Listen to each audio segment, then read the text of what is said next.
같이 봉독하겠습니다. 요한복음 9장 1절부터 7절입니다. 예수께서 길을 가실 때에 날 때부터 맹인된 사람을 보신지라.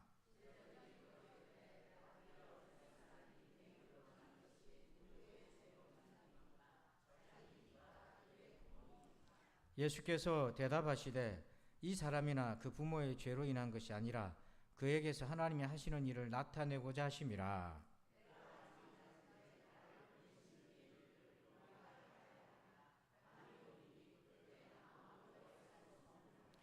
내가 세상에 있는 동안에는 세상의 빛이로라.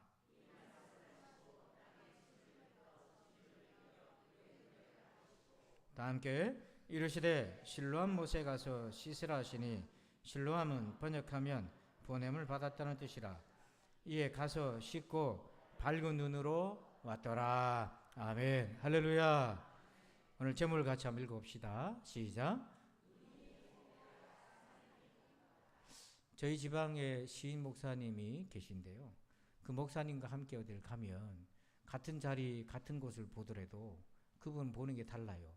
볼 때마다 그분은 시상을 항상 떠올려요. 그래서 같은 것을 보고 와도 그분은 항상 그걸 주제로 시를 쓰시더라고요. 그러니까 참 보는 것에 따라서 사람 마음이 달라지더라 하는 겁니다. 마크 베터슨이라고 하는 미국의 목사님은요, 그런 얘기를 한 적이 있어요. 만일 당신의 잘못된 눈을 가지고 있다면 보는 것보다 잘못된 것을 끄집어낼 것이다. 그러나 당신이 좋은 눈을 가지고 있다면 언제나 좋은 것을 찾아내고 하나님을 찬양할 이유가 되는 것을 찾아낼 것이다. 그런 얘기를 했어요. 그래서 여러분, 눈이 행복해야 인생이, 삶이 행복합니다. 오늘 여러분의 눈이 행복한 눈으로 바뀌어지시기를 축복합니다. 그래서 예수님이 오늘 날 때부터 소경되었던 자가 고침받는 사건을 통해서 우리가 어떻게 행복의 눈을 가질 수 있는가를 말씀해 주시는데요. 7절을 같이 한번 읽어봅시다. 시작. 이르시되 실로암 못에 가서 씻으라 하시니 실로암은 번역하면 보냄을 받았다는 뜻이라. 이에 가서 씻고 밝은 눈으로 왔더라. 아멘. 우리의 눈이 가서 씻어야 된다는 거예요. 그러면 밝은 눈을 가지게 된다는 거죠. 캄캄하면 안 보이잖아요. 사람의 눈은 빛이 있어야 볼 수 있어요. 예수님이 우리의 빛이 되어 주셔야 우리가 제대로 볼 수 있어요. 그렇지 않으면 우리는 어둠의 눈, 오염된 눈을 가지고 있어요. 그래서 예수님이 실로암 못에 가서 그 눈을 씻으라고 그랬는데요. 실로암 물은 아무런 효능이 없어요. 그 실로암은 바로 예수님을 가리키는 거예요. 예수님만이 저와 여러분의 오염된 눈, 어두운 눈을 고쳐줄 수 있어요. 여러분, 예수 믿는다는 건요, 눈이 씻겨지는 것과 같아요. 눈이 달라지는 거예요. 자, 그러면 우리가 씻어야 될 눈, 반드시 우리가 씻어야만 하는 눈이 어떤 눈입니까? 오늘 이 사건을 통해 세 가지 우리가 꼭 씻어야 될 눈이 있어요. 자, 첫 번째는 뭐냐면 정죄의 눈을 씻으시기를 바랍니다. 자, 2절 말씀을 같이 한번 읽어봅시다. 시작. 제자들이 물어 이르되 랍비여, 이 사람이 맹인으로 난 것이 누구의 죄로 인함이니까? 자기니까? 그의 부모니까? 날 때부터 눈을 보지 못했던 시각장애인을 보고 유대인들은 저 누구 죄 때문에 저렇게 된 겁니까? 부모 죄 때문입니까? 자기 죄 때문입니까? 죄라는 개념으로 보고 있어요. 우리가 먼저 씻어야 될 눈은요, 자신과 다른 사람을 정죄하는 눈을 씻어야 됩니다. 여기서 정죄라는 건 뭐냐면 그 사람의 흠을 찾는 거예요. 잘못된 부분을 찾아내요. 그걸 가지고 도와주고 고쳐주는데 도와주는 게 아니라 괴롭히고요, 힘들게 하고요, 비난하고 공격하는 것이 정죄입니다. 사람은 참 희한한 죄요. 자기가 자기를 공격해요. 자기가 자기를 비난해요.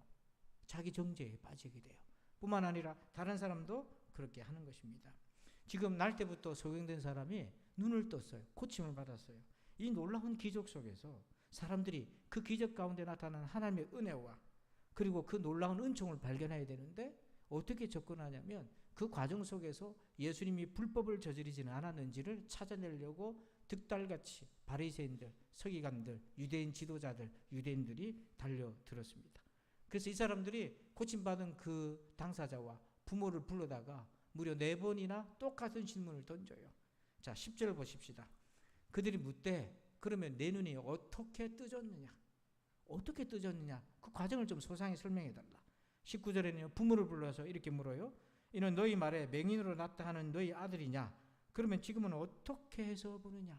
어떻게 해서 보느냐? 26절에 마지막으로 또 불러요.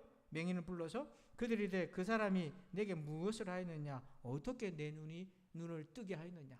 어떻게 이거를 4번이나 합니다. 이 끈질긴 질문을 왜 합니까? 혹시나 그 과정에서 예수님이 어떤 불법을 저지르지는 않았을까? 이 흠집을 내고자 하는 사람들의 의도예요. 그래서 결국 이 사람들이요, 예수님이 흠집을 찾았어요. 그게 뭐냐면 16절에 바리새인 중에 어떤 사람은 말하되 이 사람이 안식일을 지키지 아니하니 하나님께로부터 온 자가 아니라 하며, 이 부분이죠. 보니까 날 때부터 소경된 자를 예수님이 고쳐줬는데 안식일에, 우리 같으면 주일에 고쳐준 거예요. 유대인들은 율법에 의하면 안식일에 해서는 안 되는 규정들이 있어요. 그걸 어기면 죄가 돼요. 그런데 예수님이 병자를 고쳐줬지만 안식일에 해서는 안 되는 행위를 했기 때문에 예수님의 그 치유의 역사 속에서 예수님이 안식일 법을 어겼다, 불법을 저질렀다, 예수님이 죄인이다, 그러므로 그는 하나님께로부터 난 자가 아니다, 하나님께로부터 온 자가 아니다, 이렇게 공격을 하기 시작합니다. 그러다 보니까 그 날 때부터 소경된 자를 고침받는 과정에서 임한 하나님의 임재와 능력을 추적하기보다는 그런 것들은 다 퇴색돼 버리고 다 사라져 버리고 없고, 남은 건 뭐냐면 안식일 규정을 어겼다는 불법만 예수님에게 남게 되는 거죠.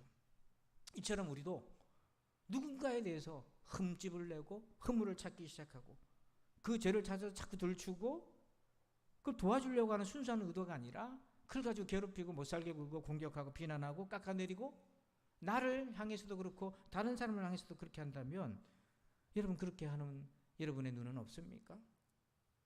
누군가를 바라볼 때 혹은 자기를 볼 때에 그 안에 있는 선한 것, 복된 것, 하나님 주신 은혜들, 은사들을 보고 찾아보고 격려하고 이런 것이 아니라 그 안에 있는 흠과 점과 약점을 드러내고 찾아내고 그렇게 힘들게 하고 있는 부분 없습니까? 만약 우리가 다니는 직장에서 직장 동료가 끊임없이 나의 흠집을 찾아내기 시작한다면, 내가 열심히 땀을 흘려서 일을 했는데 그 안에서 잘못된 걸 자꾸 찾아내기 시작한다면, 가정에서 부모와 자녀와 배우자와 이 모든 가족끼리 서로 그렇게 하기 시작한다면, 교회에서도 그렇게 하기 시작한다면 누가 그 직장에 머물 수가 있겠어요?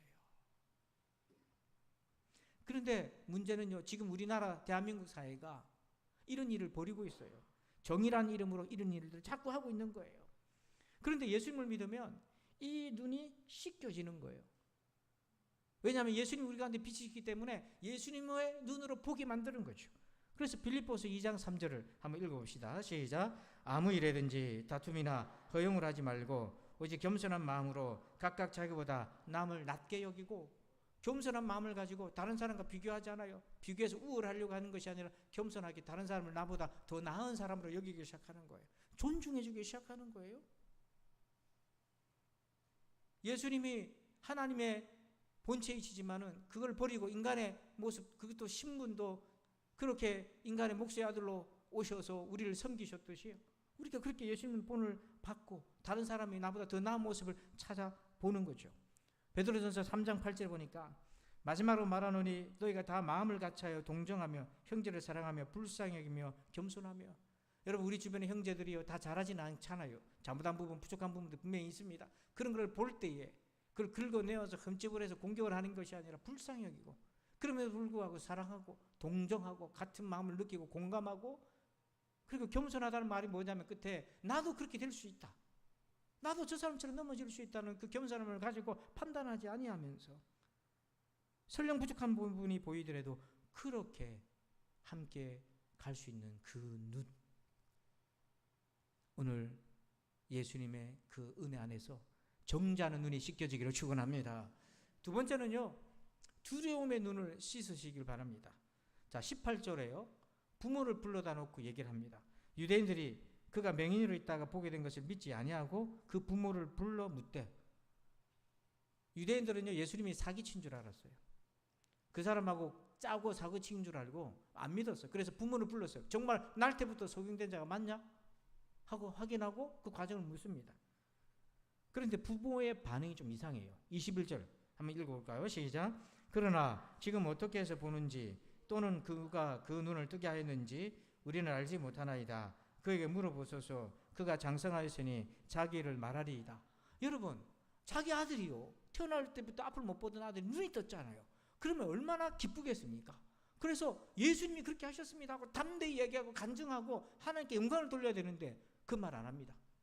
우리는 알지 못합니다. 그에게 물어보소서. 회피합니다. 비겁하지 않나요? 아니, 왜 당당하게 예수님은 우리 아들을 그렇게 고쳐주셔서 정말 하나님의 영광이고 그분은 하나님께로부터 온 자가 맞습니다라고 증언을 해야 되는데 우리 몰라요. 아들한테 물어보세요. 다 컸는데 하고는 발을 빼요. 비겁하죠. 왜 그렇습니까? 이분들이 두려움의 눈을 가지고 있었어요. 왜 그런가? 22절 보십시다. 그 부모가 이렇게 말한 것은 이미 유대인들이 누구든지 예수를 그리스도로 시인하는 자는 출교하기로 결의하였으므로 그들이 이를 무서워함이로라. 만약에 예수님이 그렇게 하셨습니다라고 하면 이 가정은 출교가 돼요. 출교가 된다는 것은 유대 공동체로부터 쫓겨납니다. 그러면 그 마을에서 취직도 안 되고 같은 공동체 안에 회당 안에 갈 수도 없고 서로 친인척 간의 왕래도 안 되고 완전히 왕따를 당하는 거예요.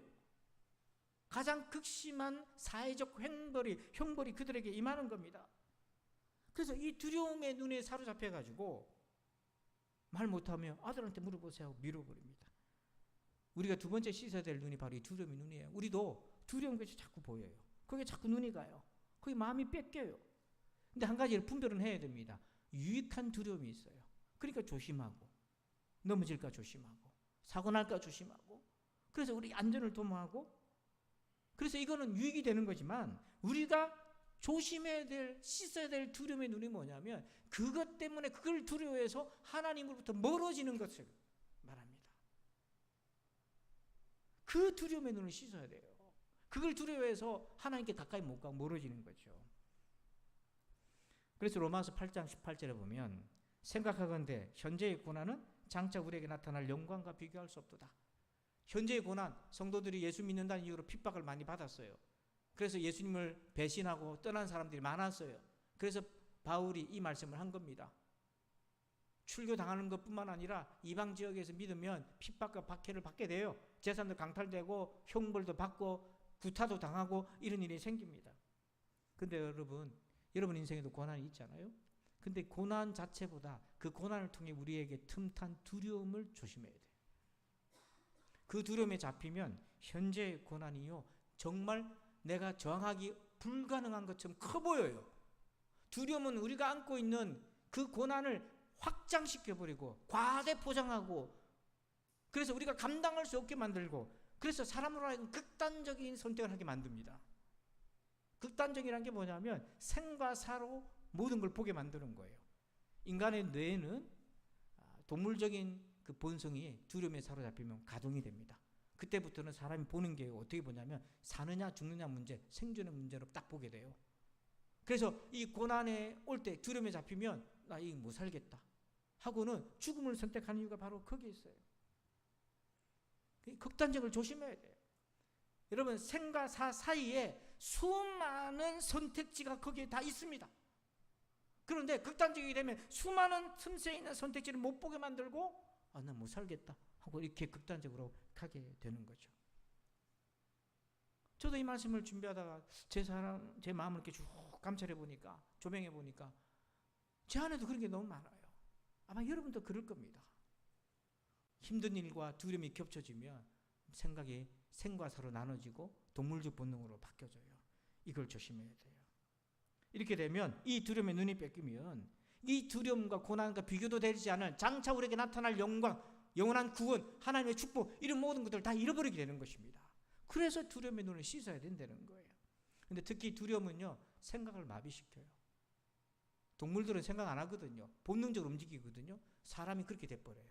그래서 18절 앞에 뭐라고 시작하고 있습니까? 생각하건대. 이 생각은 뭐냐면 믿음의 생각이에요. 여러분 믿음은 생각이 없는 게 아닙니다. 믿음이라는 그 단어 안에는 생각이 들어가 있어요. 무슨 생각? 하나님의 말씀으로 생각하는 거예요. 믿음으로 생각하는 거예요. 그래서 생각의 능력이 부족한 사람들은요 해결이 안 돼. 그러나 그리스도인들은 믿음으로 생각하기 때문에 그 문제를 믿음으로 바라보고 풀고 간다는 거죠. 그래서 생각하건대 이 말은 믿음으로 생각을 좀 해봐라. 이 과정에서 우리 안에 발동된 동물적인 본능, 생과 사의 이 프레임을 깨고 그걸 진정시키고 믿음으로 이 사건과 이 고난을 다시 바라보면서 그리스도인답게 생각하도록 만드는 거죠. 그래서 하나님을 도와주시고 하나님을 의지하고 하나님 도와주시면 또 하나님 말씀에 의하면 내가 이걸 어떻게 풀어야 될지, 그래서 그 두려움의 발목이 잡히지 않고 그 너머에 있는 하나님의 축복을 보게 되는 겁니다. 제가 언젠가 읽은 책에 이런 부분이 있어요. 피터 월슨이라는 분이 얘기한 건데요. 우리 자신과 두려움을 우리 이야기의 중심에 두면 상황이 풀리지 않는다. 하나님을 우리 이야기의 중심에 모시면 하나님이 원하시는 사람이 되어 우리가 상상했던 것보다 훨씬 더 큰 꿈을 이루게 될 것이다. 요셉이 고난의 땅에 왔을 때 자기의 고난과 두려움을 자기 인생의 중심에 둬버리면 요셉은 없어요. 근데 요셉이 하나님과 동행했다고 했잖아요. 하나님을 자기 인생의 중심에 뒀기 때문에 그 요셉이 그 모진 고난 속에서도 애굽의 총리가 되고 이스라엘을 구원하는 하나님의 축복의 통로로 쓰임 받았던 거죠. 여러분, 두려움의 눈을 씻으시기를 바랍니다. 세 번째요, 좁아진 눈을 씻으셔야 됩니다. 자, 30절 같이 한번 읽어볼까요? 시작. 그 사람이 대답하여 이르되 이상하다. 이 사람이 내 눈을 뜨게 하였으되 당신들은 그가 어디서 왔는지 알지 못하는도다. 이 고침받은 맹인이 말입니다. 이 바리새인 서기관 지도자들 엘리트거든요, 유대인들의. 근데 그 사람들이 자꾸 이상하게 질문하고 인정하지 않으니까 이 사람이 뭐라고 이해하느냐, 이상하다. 이 사람이 예수님이 내 눈을 뜨게 하셨으면 이게 하나님부터 온 사람이 맞는데 왜 그걸 인정하지 않지? 이상하다. 자꾸만 표적을 인정하지 않고 흠집을 내는 거죠. 왜냐하면 이들의 시야가 좁아져 있어요. 논리적인 접근이 안 먹혀요. 통하지 않아요. 자, 16절 한번 볼까요? 바리새인들 사이에 네 분이 일어났습니다. 두 그룹으로 쫙 나눠졌는데 바리새인 중에 어떤 사람은 말하되 이 사람이 안식일을 지키지 아니하니 하나님께로부터 온 자가 아니라 하며 그 흠 하나, 율법의 흠을 하나를 가지고 예수님이 행하신 기적을 부정해버려요. 근데 어떤 사람은, 또 다른 그룹이죠, 어떤 사람 말하되 죄인으로서 어떻게 이러한 표적을 행하겠느냐 하여 그들 중에 분쟁이 있었더니, 만약 그 사람이 예수가 진짜 죄인이라면 어떻게 이런 기적을 행할 수 있나, 그건 아닌 것 같다 하고 논리적인 합리적인 반박을 했어요. 그래서 두 바리새인 안에서 두 그룹을 나눠져가 치열한 분쟁, 싸움이 일어났어요. 하다못해 고침받은 소경도 이렇게 얘기합니다. 요한복음 9장 32절 33절 이렇게 얘기해요. 창세 이후로 맹인으로 난 자의 눈을 뜨게 하였다 함을 듣지 못하였으니 이 사람이 하나님께로부터 오지 아니하였으면 아무 일도 할 수 없으리이다. 고침받은 이 소경도 얘기하는 거예요. 창세 이후로 날 때부터 소경된 사람을 고쳤다고 하는 사람, 선지자는 아무도 없어. 근데 지금 내가 증인이잖아. 내 눈이 띄어졌으니까요. 그럼 이 사람이 하나님께로부터 온 사람이 맞다고 생각할 수 있어야 되잖아요. 이렇게 합리적으로 반박을 했어요. 근데요, 바리새인들이 얼마나 시야가 좁아졌는지 무시해버려요. 34절 같이 한번 읽어봅시다. 시작. 그들이 대답하여 이르되 네가 온전히 죄 가운데서 나서 우리를 가르치고자 하냐. 이에 쫓아내어 보내니라. 여기 쫓아냈다는 것은요, 출교시켰다는 거예요. 네가 죄 가운데 태어나가지고 무슨 우리를 가르치려느냐, 죄를 쫓아내라 이 말은 출교시켜버렸어요.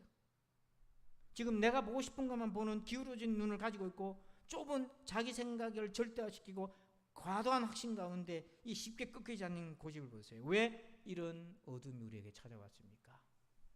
왜 이런 어두운 눈이 왔습니까? 그의 근본은요, 타락 때문입니다. 자, 볼까요? 창세기 3장 5절에 하나님이 선악을 알게 하는 나무 실과를 먹지 말라 했어요. 다른 건 다 먹어도 좋은데 하지 말라는 거 꼭 하는 게 인간이에요. 그걸 먹었습니다. 왜 먹었습니까? 5절에 어떤 의도를 갖고 먹었냐면 너희가 그것을 먹는 날에는 너희 눈이 밝아져. 예수님으로, 하나님으로 밝아진 게 아니에요. 자기 인위적으로 밝아져서 하나님과 같이 되어 이제 더 이상 하나님 필요 없는 거예요. 내가 하나님 같이 됐으니까. 선악을 알 줄 하나님이 아시니라. 하나님의 기준으로 선과 악을 분별하는 게 아니라 자기 기준으로 선과 악을 분별하게 됩니다. 여러분, 신앙생활은요, 선과 악을 분별하는 기준이 내 기준이 아니라 하나님의 기준으로 옮겨가는 거예요. 이게 세계관이 바뀌는 거예요. 세계관이 바뀌지 않으면 아무리 교회를 오래 다녀도 그 사람이 그리스도인답게 살 수가 없어요. 교회는 다니지만 삶은 인간적으로 예수 안 믿는 사람처럼 살아가 버리는 거예요. 왜? 세계관이 바뀌질 않았어요. 생각하는 방식이 아직 안 바뀌었어요. 교회 다니면서 예배는 드리고 찬송 부르고 그렇게 살지만 문화는 익숙해졌지만 이 머릿속에 생각의 기본적 틀이 안 바뀌었어요. 집에 기초까지 안 바뀌었어요. 여전히 모래 위에 지어져 있어요. 말씀 위에 반석 위에 없어요. 십자가 부활의 복음 위에 서 있질 않아요. 그러니까 모든 걸 생각하는 방식이 교회는 다녀도 안 믿는 사람처럼. 세상에 많은 철학과 학문들이 우리를 도움도 주지만 유혹도 합니다. 어떻게 해요? 성경적인 세계관에서 이탈하도록 자꾸 만들어요.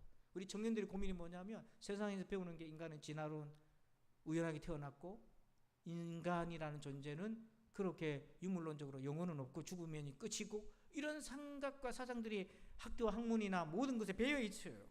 그러니까 그것에 대해서 제대로 반박할 만한 능력이 없다 보니까 거기 끌려갑니다. 그러다 보면 어느 날 선과 악을 바라보는 기준이 하나님의 기준이 아니게 됩니다. 그래서 거기에서 이탈해가지고 이것도 가고 저것도 가고 이렇게 돼버리는 거예요.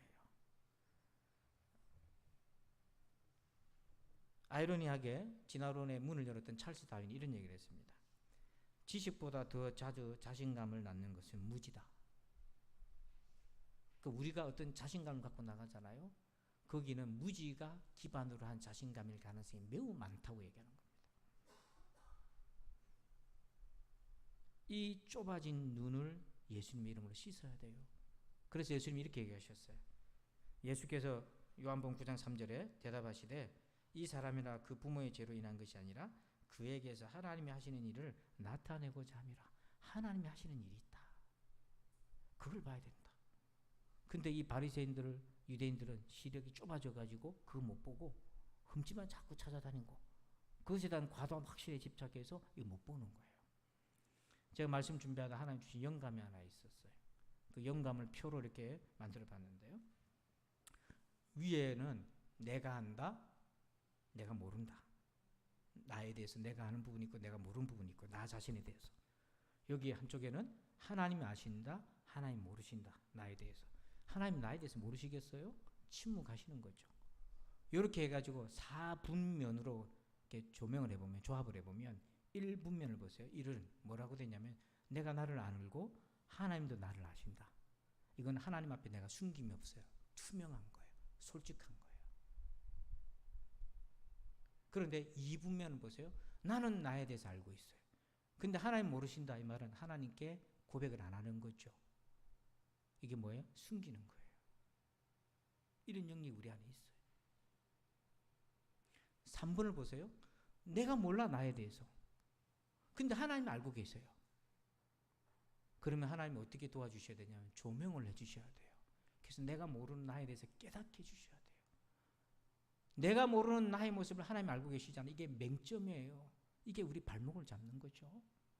이것이 조금씩 드러날 때마다 우리가 우리 자신에 대해서 하나님으로부터 조명을 받고요. 근데 4번을 보세요. 나도 모르고 하나님도 모른다. 하나님 모르시겠어요? 알지만 침묵하시잖아요. 이게 뭐냐면 열린 가능성이에요. 근데 왜 열린 가능성이냐? 이게 복이 될 수도 있고 저주가 될 수도 있어요. 긍정적으로 작용할 수도 있고 부정적으로 작용할 수 있어요. 그래서 이 4번의 영역, 3번의 영역이 우리 안에 늘 있어요. 늘 있기 때문에 하나님 앞에 엎드리고 하나님 앞에 묻고 자기를 돌아보는 겁니다. 그래서 내가 과도한 확신에 좁아진 눈을 가지고 확신을 가지고 갈 때에 늘 3번과 4번이 따라다니고 있는 거예요. 그걸 찾는 시간을 가져야 돼요. 그게 기도하는 시간이고 그게 하나님 앞에서 말씀으로 조명받는 시간인 거죠.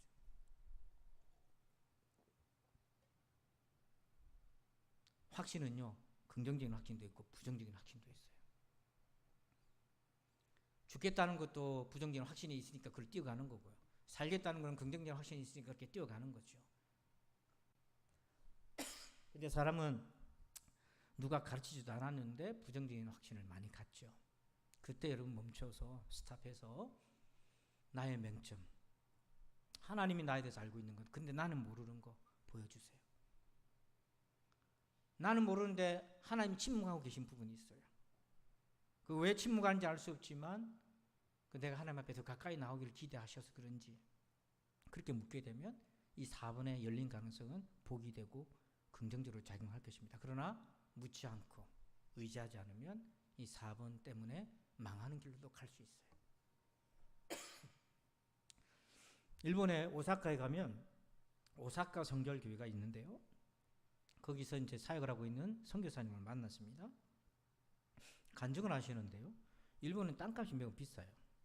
그래서 조그만 집이 돼도 집값이 매우 비쌉니다. 그래서 교회에서 부동산이 이 집을 소유하고 있었는데 이렇게 이제 할부같이 10년 할부같이 이렇게 산 거예요. 그래서 매달 우리 돈으로 120만 원의 돈이 들어가야 된다는 거예요. 성도들이 10명 남짓합니다.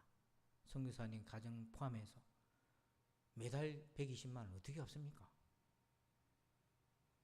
그래서 답이 안 나와서 부동산 대표를 찾아갔어요. 부동산 대표가 그리스도인이었어요. 그래서 조금 일말의 기대감을 가지고 가서 뭐라고 제시를 했냐면 그 분납금을 절반으로 깎아주고 기간을 10년을 더 연장해서 20년 매월 60만 원에 20년으로 상환하면 안 되겠나. 근데 이 부동산 대표가 난색을 표하는 거죠. 왜 교회는 맨날 이런 식으로 오나. 교회가 조금 용감한 거예요. 돈도 없으면서 뜰거 계약해놓고 하나님 앞에 기도하는 것이 있으니까 맨날 와가지고 이렇게 앓는 소리 하면 자기도 이렇게 직원들 밑에서 말하기도 부끄럽다 하면서 거절 의사를 내비쳤어요. 그래서 선교사님도 그래 그럴 수 있겠다 싶어서 포기하고 돌아왔습니다. 근데 그 부동산 대표 그리스도인이 자꾸 마음에 걸려요. 그래가지고 그 일본에 오래 사역을 했던 선교사님을 찾아갑니다. 대표격 되는 선교사님 찾아가서 물어요. 아는 사이이기 때문에. 그래서 이 선교사님에 대해서 물었어요. 신용할 만한가? 그랬더니 그 사역을 오래 한 선교사님이 선배 선교사님이 그분 믿을 만하다. 좋은 얘기를 해줬어요. 왜 그러냐? 이만큼 저만큼 했다.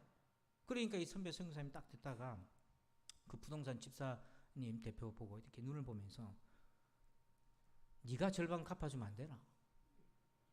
네 돈도 많으면서.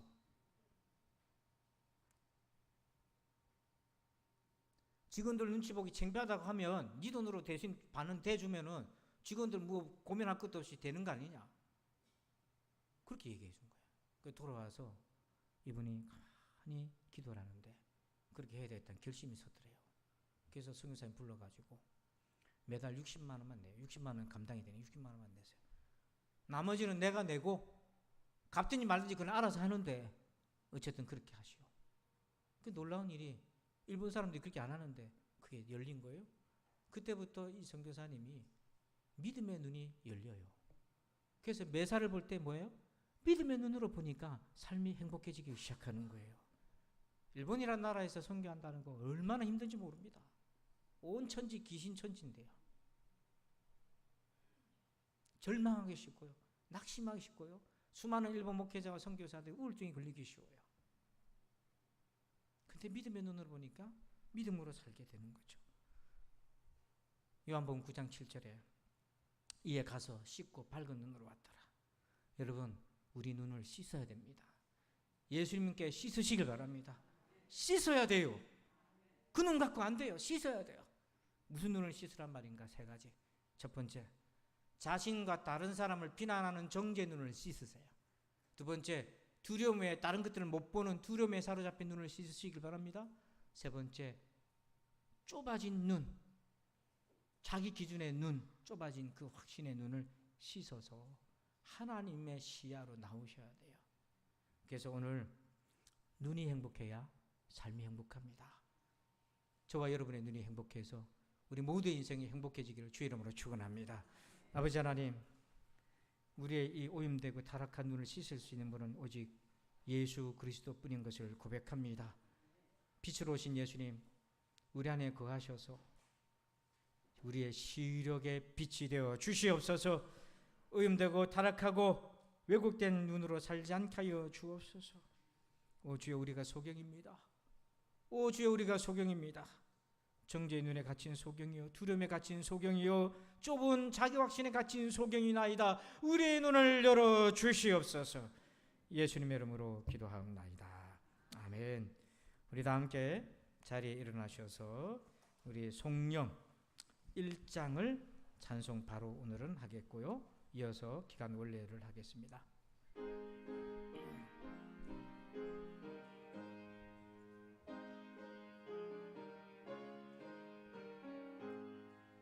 만복의 근원 하나님, 온 백성 찬송 드리고 저 천사여 찬송하세. 찬송 성부 성자 성령